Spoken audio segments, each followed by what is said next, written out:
This is WZRD Chicago, 88.3 FM.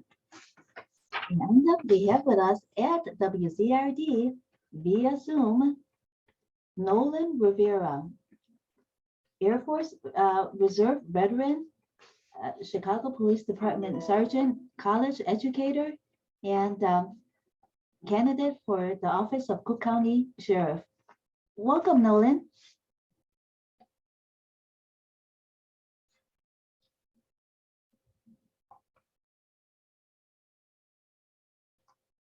Noland, we can't hear you right now. It seems that you're not muted, but please check your settings.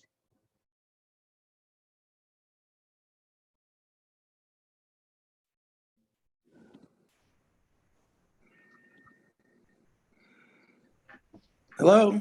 Hello, Noland. Awesome. Good. Yeah, could you? Yes, perfect. That's perfect. There you go.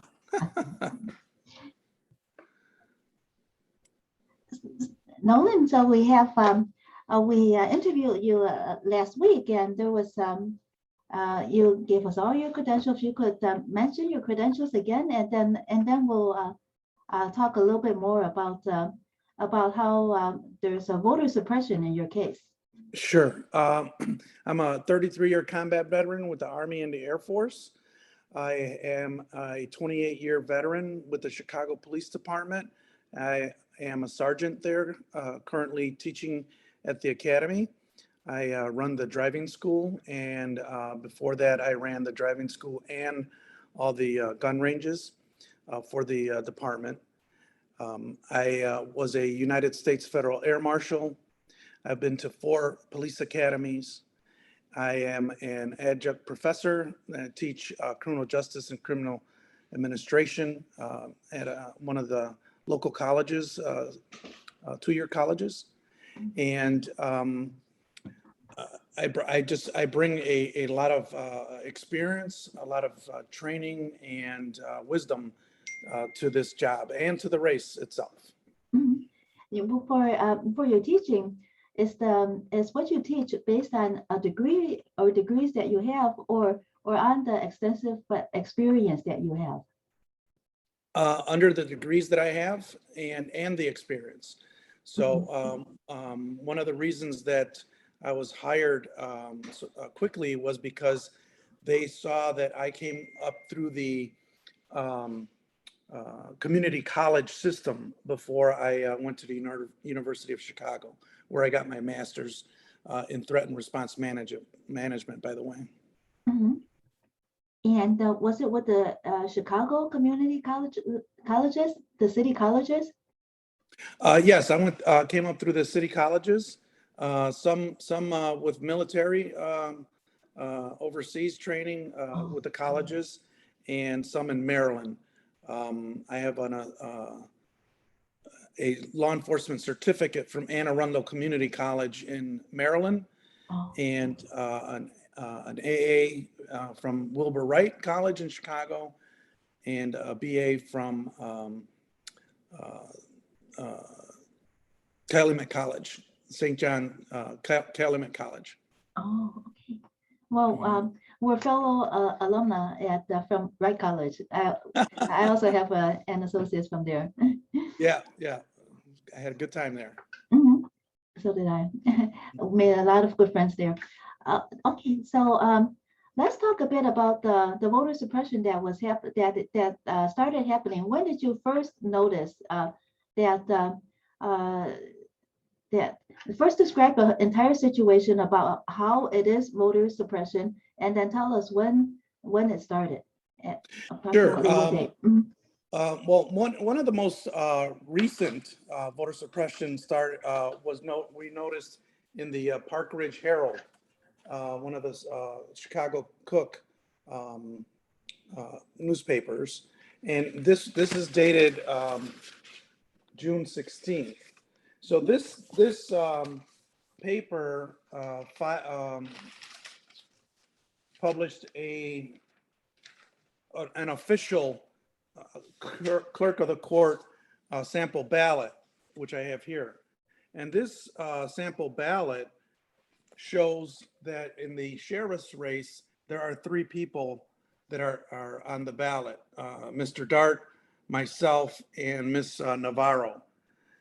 However, this is a full 8 days after the court, Court of Appeals had removed her from the ballot. So they had time to make adjustments. They were able to, as you can see here, they actually had one of the other candidates crossed out, LaTonya Ruffin. So they can easily have done the same for Navarro, but for whatever reason, the clerk's office that handles Chicago or Cook County, the Cook County Board of Elections chose to send out an official sample ballot with the information incorrect. So then the next instance was on the 17th, which was a full 10 days after the final order by the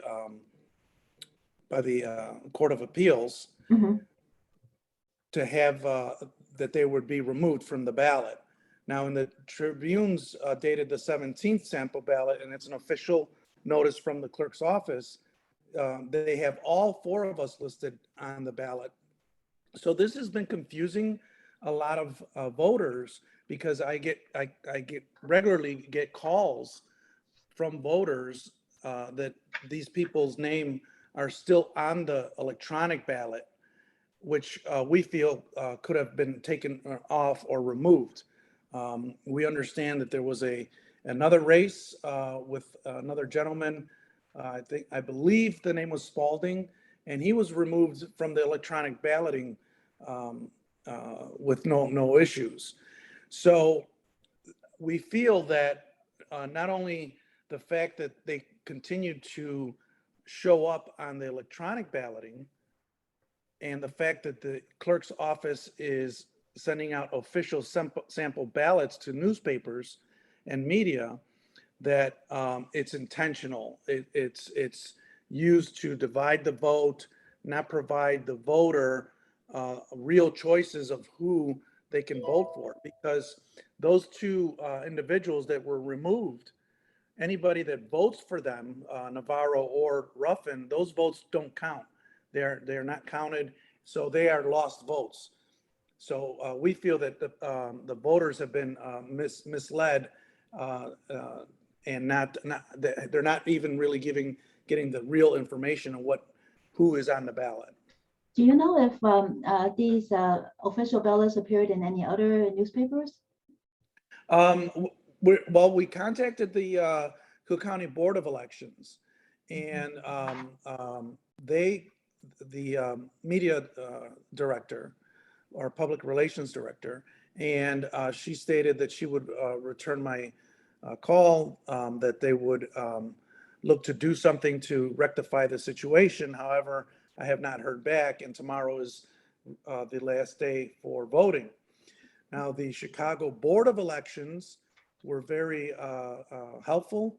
They went online and updated their webpage as I requested, because that webpage hadn't been updated for more than a month, and they had all the candidates still listed. But they were very proactive, and they went ahead and updated the list. They also stated that they would put out in social media and other media the fact that the other candidates were removed. However, we're still waiting for the Cook County Board of Elections to do the same, because they have put out official notices in papers, and I'm sure there's other papers around Cook County that they're in, and we're trying to find out which ones those are. So we're still waiting for their remedy on this, just as the Chicago Board has taken care of it. For the Tribune, so all 4 names are on there. Is Ruffin's name crossed out at all in the Tribune? No, all 4 names are on there. Nobody's crossed out. So again, everybody's confused. And to add to that, unfortunately, some of the candidates continue to campaign, and confuse voters. So they continue to post signs. They continue to actively engage people on social media to vote for them, and to vote for even somebody who was not even on the ballot as a write-in. So this is, we feel is a coordinated effort, and used to confuse the voters so that they don't really understand what choices they have. Do you know how they were removed from the ballot? Do you know how it was that they got removed? Was it someone protesting? Who filed the complaint? Do you have any idea? Yes, well, with all of them, they were removed due to challenges by Tom Dart. So, so Tom Dart challenged them, and they went through the courts, the circuit court and the Court of Appeals, and finally the Illinois Supreme Court, which upheld all the other rulings of them being removed from the ballot. So not only was it the challenges made by the current sheriff, but they were also required to be removed by court order. And also, did you get challenged? Did your signatures get challenged? Yes, my signatures were challenged just like everyone else by Mr. Dart, and mine I was able to uphold or beat the challenge, and I am actually the only candidate that has never had anything otherwise challenged, because I am a more than qualified candidate. Can you tell us on what grounds you were challenged? Well, there's a very long list of challenges of a person not living there, or they can't make out the signatures, or that the signatures are not the person's real signatures, or that they're not registered as a voter. So those are the basic challenges. And if you don't mind, and if you have the information, how many total signatures do you have right now? I had approximately 18,500. And how many did you need? I only needed 5,885. Okay. So the general consensus is to always get 3 times the amount of signatures because of these challenges. Right. And then could you tell us how many were challenged and how many were upheld, if you have the information? Sure. If I can remember correctly, I was over approximately by 9,000 signatures. So yeah, I came in around 9,000 after the challenges. So I had more than enough signatures to be on the ballot. Okay, so you still have 9,000 valid signatures that couldn't be challenged. Yes, yes. Okay, and because this might be interesting for our listeners, do you know of your 18,500 signatures were about how many were challenged, and then we would know how many were upheld after the challenge? Yeah, I would have to look back and try and get you that information. I don't have it readily. That's okay. For me, yeah, I don't wrong numbers, but the fact is that even through all the challenges, right, they were not able to remove me based on those challenges. And since they were not able to remove you, then now the opponents that have been removed from the ballot are still on the ballot. Right, they're still showing on the ballot. Miss Navarro and Miss Ruffin. Again, if you vote for them, you lost your vote, and that's what is so I think egregious, is the fact that they know that, and although they are by court order supposed to put up a notice for the voter and give the voter notice that those individuals were no longer on the ballot, the notice is that I have seen in the voting places are so small. They are just basically a regular typewritten paper that's taped to the box. Well, if you're an elderly person, you can't even see that that paper because even I have a hard time reading it, and I'm not elderly, and people do not see it. It's not clearly defined that this is a notice. It's just a paper, that you would see as maybe instructions, and that's it. So we've had a And lot of. Mhm. and what box? What is the paper taped on what box? It's supposed to be taped onto the voter booth in the voter booth, and we've had quite a few complaints that from voters that said they'd never got a notice or they didn't see where it was posted. So it's not something that we're just making up. These are the things that are happening because um, it is although they are fulfilling the spirit of, or Bare the minimum. law, yeah, the bare minimum, they're not really following the spirit of the order, where Mhm. people can clearly see that these individuals are not on the ballot, and again, we think that's misleading and done by design. Do you know if there are any other people on the sheet of paper that are also not supposed to be on the ballot and then are still on the ballot? So other offices. No, not for that one. It's just the sheriff's race Mhm, that is listed on there, and just those two individuals. mhm, And it's in many different languages. So again, when you look at it, it doesn't look like a notice that you would expect mhm, that somebody would say, "Hey, just so you know, these two are off the ballot." Now, mhm. they could have handed these notices to each voter and collected the notice after the voter voted. That would have been a better way to do it, because then the voter has the names of the people that are no longer on a ballot with them. So again, if you're elderly and you don't know, you don't see it, you're not looking for it, you don't know it's there. So it's misleading.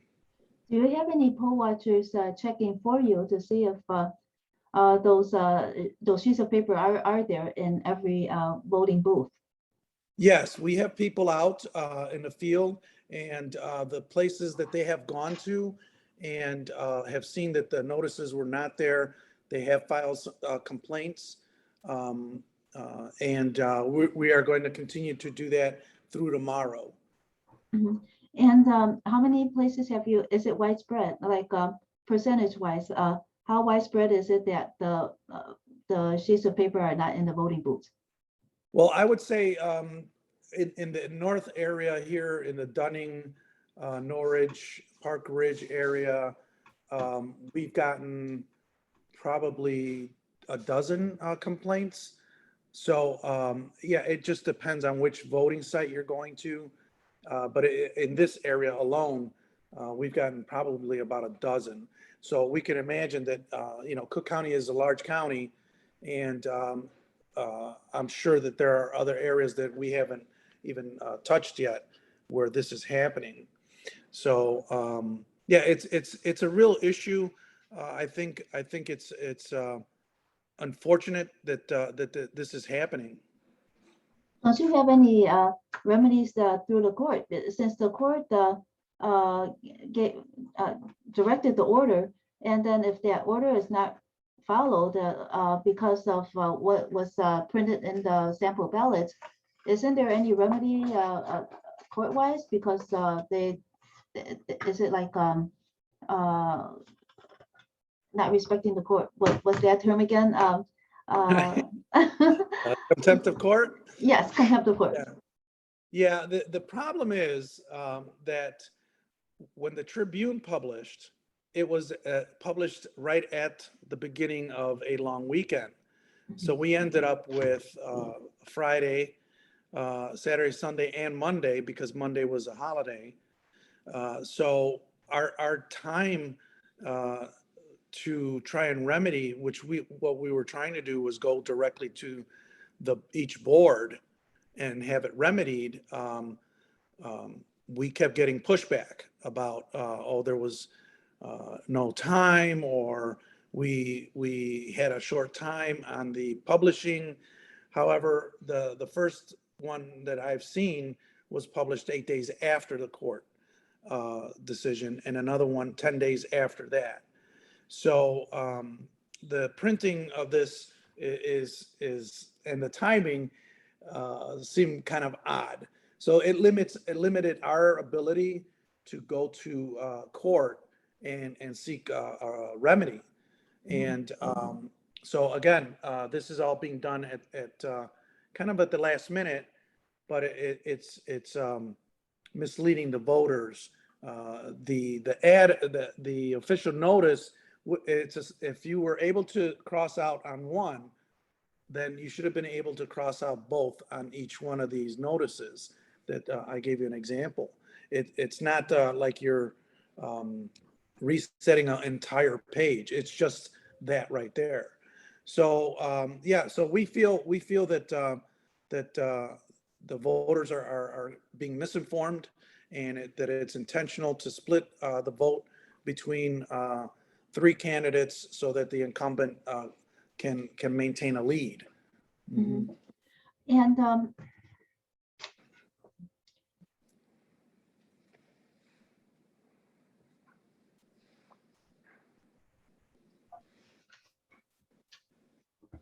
when you okay, so you weren't able to you're not able to get any court remedy, and then when you go to the post, then you see that there were only 12 instances. So that's do you know about how many posts you visited, and to get those 12 instances of 12 out of approximately how many, so that we could get a percentage wide about how widespread it is? I would have to contact the Cook County Board of Elections, and you probably get a better result than I would, being media, and ask them how many instances of this is going on and patients. But the fact that it is happening is concerning. And then, of course, you mentioned that the election with Mr. Spalding in the race. So do you know about what happened in that race, so that we could kind of compare that race with your race? I'm still trying to get the details on the dates of that. However, my understanding is that Mr. Spalding was taken off all the electronic ballots, and that the other candidate is a friend of the machine. So if we're asking that if you could do it for one person, you could have done it for the rest of the individuals that are no longer on the ballot. So do you know what race that was? No, I'd have to look at it again and get it to you. Yeah. Let me.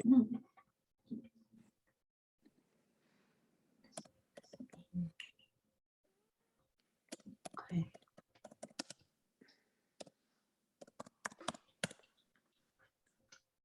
Excuse me for 1 second. Sure. Yeah, I'm gonna try and.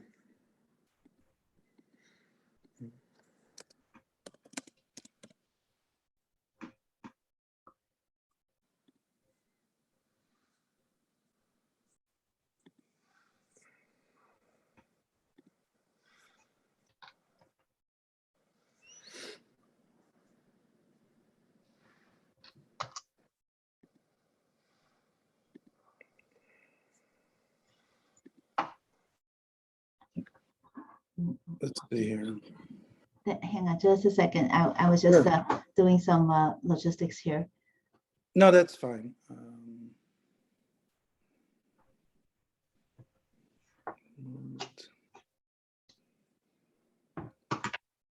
So do you know approximately how many people have what is the percentage that have voted? And how is there, do you have enough,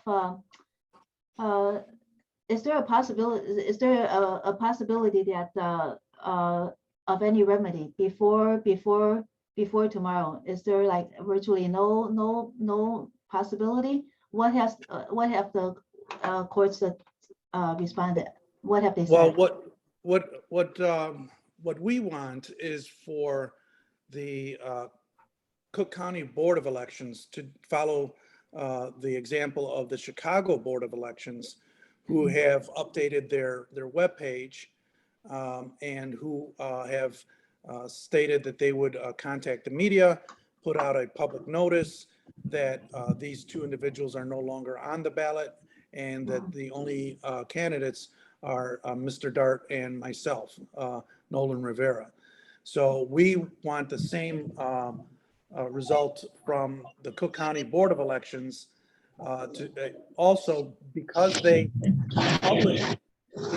published the official notice. We request that they also publish a corrected sample ballot, and if not the entire ballot, at least a large notice that corrects the sheriff's race. So also, before we go on to the Bill Morton, who just arrived, when you on the electronic ballot, the voting machines, the electronic voting, is it Yes. Is it easy for them to just reprogram it and then correct it so that the entire system displays the correct ballot? Did you investigate that? My understanding is that these machines, it's a matter of not reprogramming the machine, but reprogramming the card. So what happens is the machine reads the card and displays what's on the card. So it's kind of similar to when you go to a hotel and you get a card keyed, right? Of course, it's more programming and detailed involved. However, we feel that there was enough time to reprogram these cards because, again, there was they were removed on the 8th, and we had until tomorrow, basically almost 20 days to reprogram machines or cards that weren't even out in the field at the time. So and both candidates were removed on the 8th, right? I'm sorry? Both candidates were removed on the 8th? Yes. Okay. Well, we want to welcome Bill Morton. He's the president of the Rogers Park Chamber of Commerce and also a community activist who knows a lot about elections. So welcome, Bill.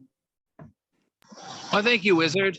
I just want to say I'm here in beautiful Howard Streets in front of Willie White Park here. I'm a former president of the Willie White Park Advisory Council. I've been a member for 8 years, a long time ago.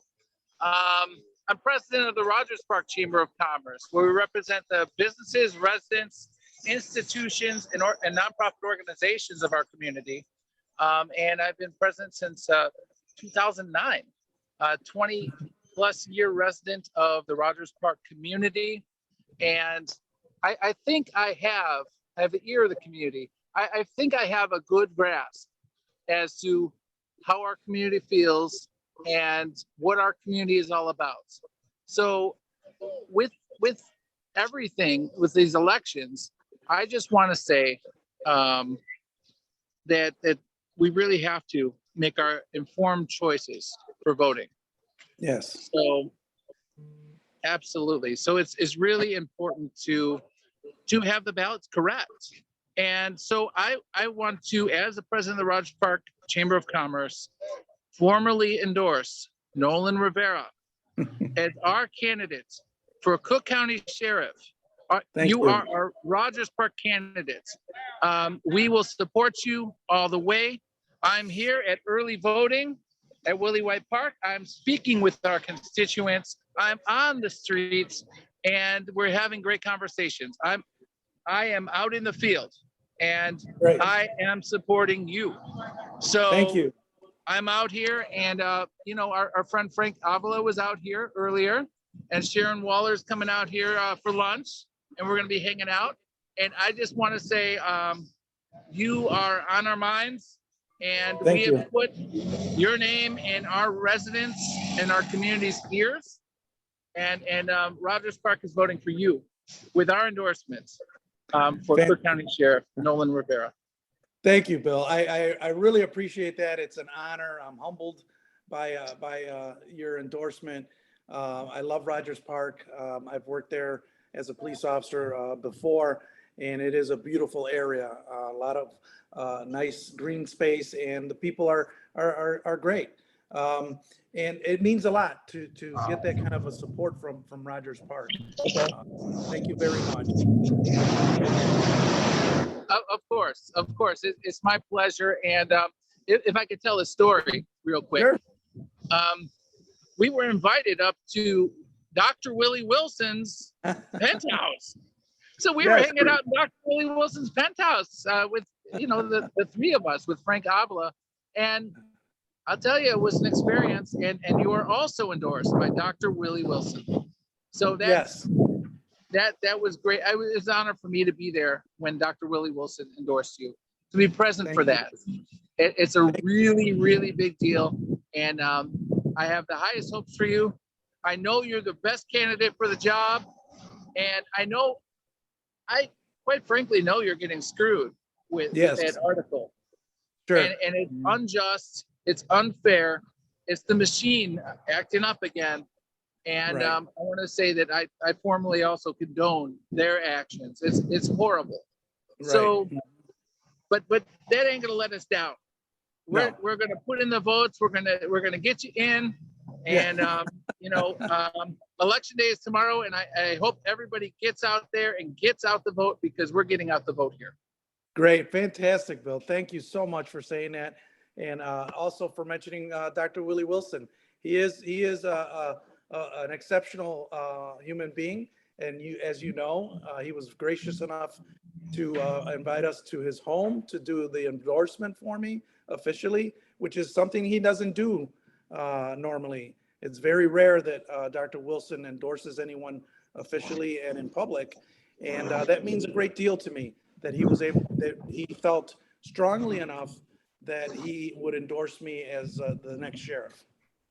And this wasn't like a mass endorsement. This wasn't like get in the line and I'll bless you, I'll bless you, I'll bless you, all these candidates. We in Dr. Willie Wilson's home. Right. And that really is a strong message for his belief in you and how you're going to positively change the county. Yes. Take care of these issues at hand. Yes. The fact that we were at his home means a lot. You're correct. The county, he sees what I see. He sees that with me as sheriff and him as the mayor, the next mayor, we'll be able to talk and sit and make things happen and not worry about who's politically connected or not. So that goes a long way in our partnership that started several months ago. So no, it's a great thing. Mm-hmm. It's going to be a better, brighter future for the city of Chicago. Yes. Thank you so much for running. It takes courage to put your hat in the ring. Everyone draws criticism. Everybody has it's a pain. It's a pain in the ass. Yeah. but we do it because we have a love and we have the qualifications to help others, and that's what it's really all about. And thank you so much for running. I've got to pop out. I'm out here speaking with our community about you and all of our candidates. So thank you so much. You are on our slate, and you are endorsed officially by the Rogers Park Chamber of Commerce. Thank you. Be careful. All right. Thank you, Wizard, and thank you, everyone. Have a good one. Bye-bye. Thank you, Bill. So Nolan, Yes. do you know about how many poll watchers you have, and then how could they check for you the different voting locations, because you are in Cook County? Do you know about how many Cook County I have- locations voting I- locations there are? Well, I have approximately 200 poll watchers, which is a Mhm. really good number. Mhm. Again, because of the size of Cook County, that's still, that's a lot of area to cover, even with Right. 200 people. Mhm. So we're doing the best we can. They know that if they run into any issues where people are not getting notice, that they are to call the Board of Elections and file official complaint. Because, and what I want the listeners to also know is when you call and file a complaint, you have to make sure that you tell them that you are filing an official complaint and you want it logged in to their system, because what'll happen is they'll say, oh, thank you for that information, and then hang up. And it doesn't become an official complaint. So that's also been happening where they just say, oh, thank you for letting us know. We'll talk to somebody, and then they don't gather the information on the individual making the complaint. So it's very important, if you call to complain, to make sure you get their name and you give them your name and contact information. Should they also get the complaint number? I don't know that they have a complaint number. I'm not sure how they handle that, but they have to log it into some kind of a system as a complaint. Mhm. And when you say to get their contact information, is it the contact information of the complainant, or a callback number for to call about how the progress of the complaint? Right. So when you talk to them, you must provide them with your contact information, Mhm. location that you went to vote, and what the issue was when you were there, and then get their name so that you can reference who you spoke to and write down the time that you called. All these little things are very important when later on, if there's a legal issue. Okay. And are you so this is one case of a misrepresentation of the people on the ballot, because Yeah. I'm assuming that the information is wrong on the official paper ballot, and the information is programmed wrong into all the electronic voting cards. Yes. Yes.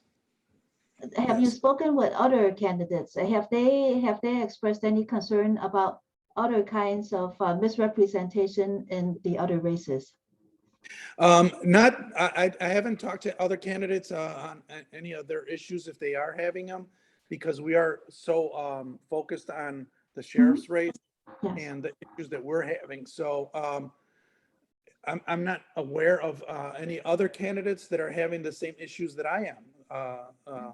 So it seems to be unique to the sheriff's race that the information is not being put out properly and not being updated in a timely manner.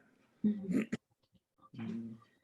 And this race will be final. Whoever wins this race, this is not a primary race for the Cook County Sheriff, just so that everybody is all our listeners are clear. This is the main election for Cook County Sheriff.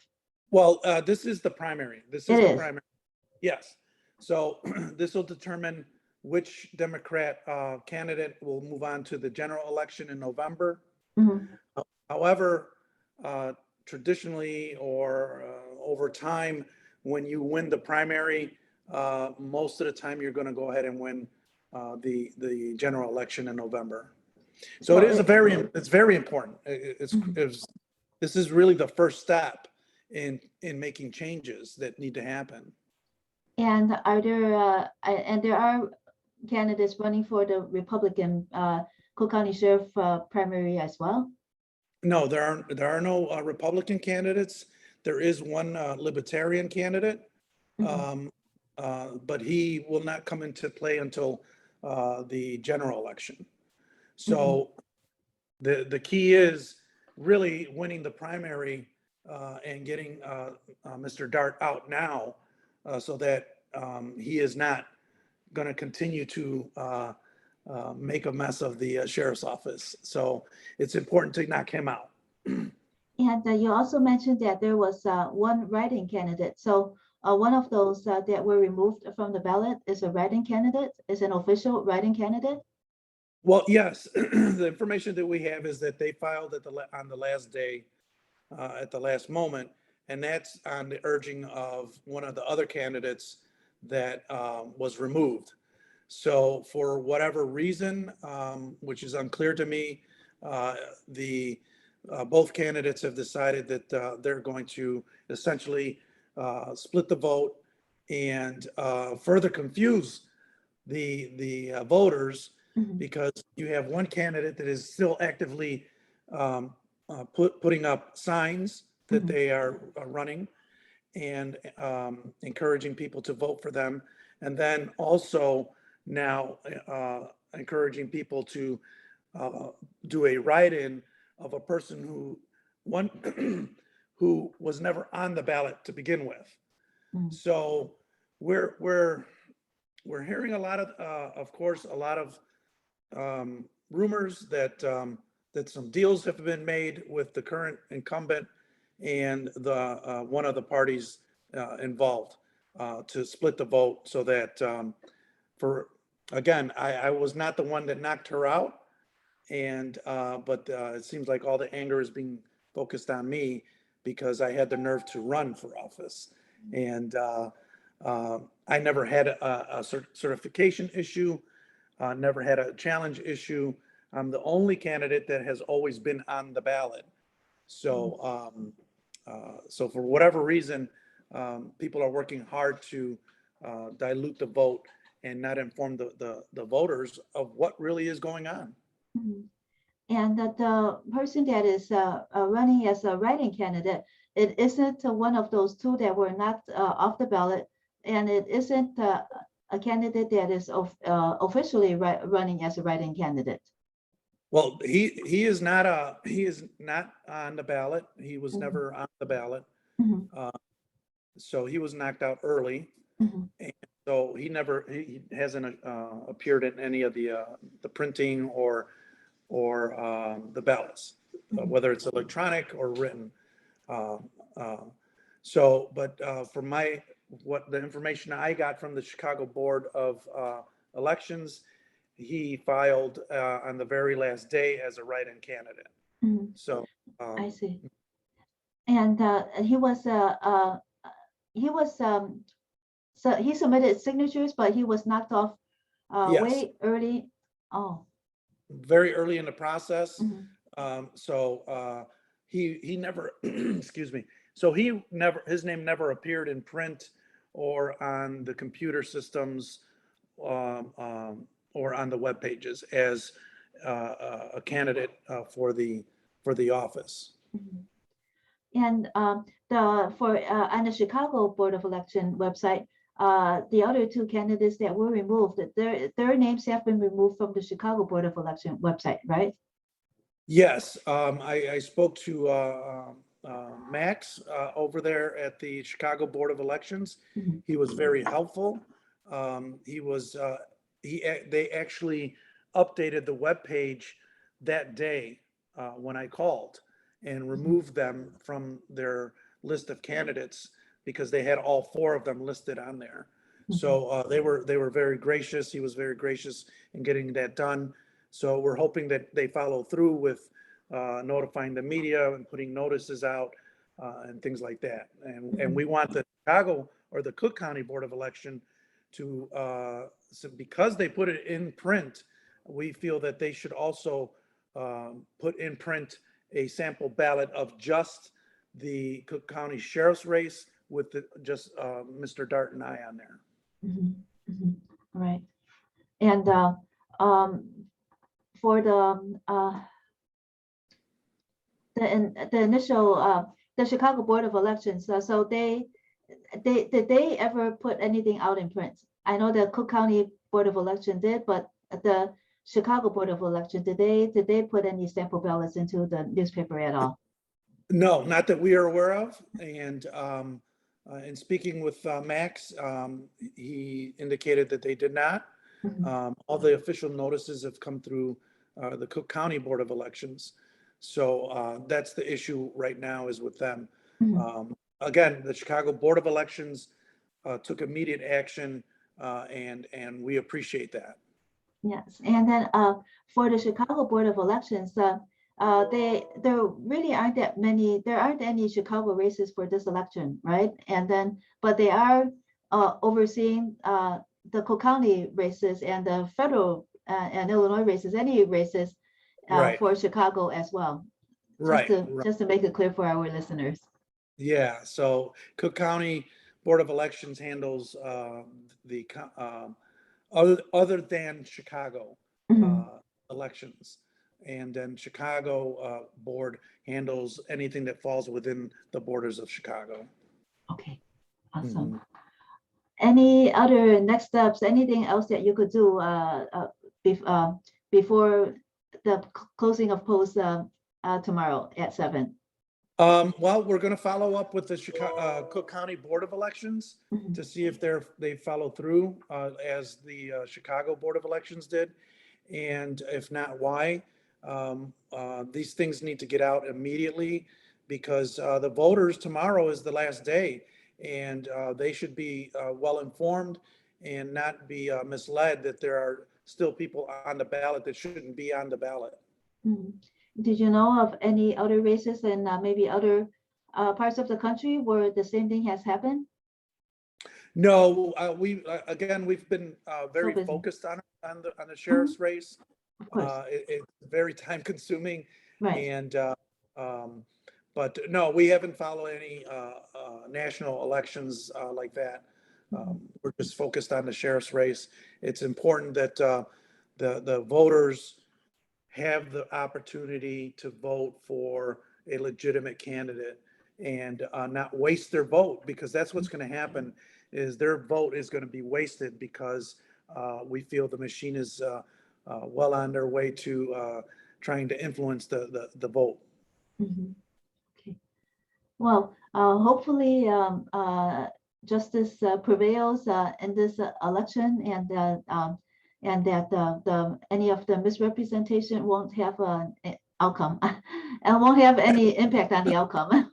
So Yes, good luck to you on that. thank you. Yes, my ballot number is 106, Noland Rivera, and I'm the only I'm actually the last man standing, if you would, on the ballot, other than the incumbent. So it's been a difficult race, but we're going to keep pressing on and get get the message out. Well, since how long has it been since you were campaigning, and did you have any other instances of campaign intimidation before all this happened? Well, I have had a few instances of people following me, but yeah, that stopped about midway. And I started campaigning in October. It's my first campaign, and I just couldn't turn my back and walk away, knowing that I could make a difference. I had the training, the experience, the knowledge and wisdom of all my years of training and law enforcement, that I felt compelled to run. And of course, my wife was the first Cook County Sheriff officer to die in the line of duty due to COVID. So, I have a very deep personal interest in making sure that the sheriff's office is straightened out, their house is in order. I don't want the same thing to happen to other families, if it can be avoided, that happened to my family. I'm very passionate about it, and I'm running for the right reasons, not for the position. I'm running for the job. I want to do the job, and unfortunately, many feel that the job or the position is theirs because they are part of the machine, and they feel entitled to it. When did you announce? Do you still remember? I officially announced, I want to say in February. February. Oh, Yeah, I believe it was February. But you have been working on the campaign since October. October, correct. Yeah, we filed our papers in October. Oh, and then you announced afterwards in February? Oh, no, Yes, you, it's really more of a formality more than anything announcing. Once you file your papers of candidacy, you have basically announced that you're a candidate for the office. exactly. Mm. And do you still remember how the total of people that were that announced and that were running, that were trying to run for Cook County Sheriff? The total? At that time, there were 5. Okay.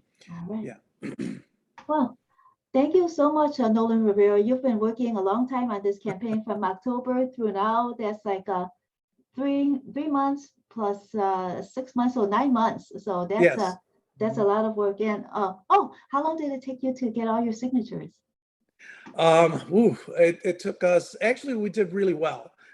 We had 90 or 60 days to get signatures, and we were finished probably 2 weeks short of the deadline. So we had enough signatures pretty much within 2 weeks shy of the deadline. So Well, I hope that we were working hard. Yes. Yeah. Yes. Well, thank you for sharing with us all these details of your campaign and this misrepresentation. The listeners deserve to understand what could take place behind the polls. So Yes. thank Yes. you. Yes. Exactly. Behind the scenes, these things are going on, and they're being. It's a disservice to the voters. It really is. Right. Okay. Thank you, Noland Rivera. Have a good election day tomorrow, and thank you for joining us on WZRD. Thank you. I look forward to seeing you afterwards. Likewise. Thank you. Bye-bye. Bye. Bye.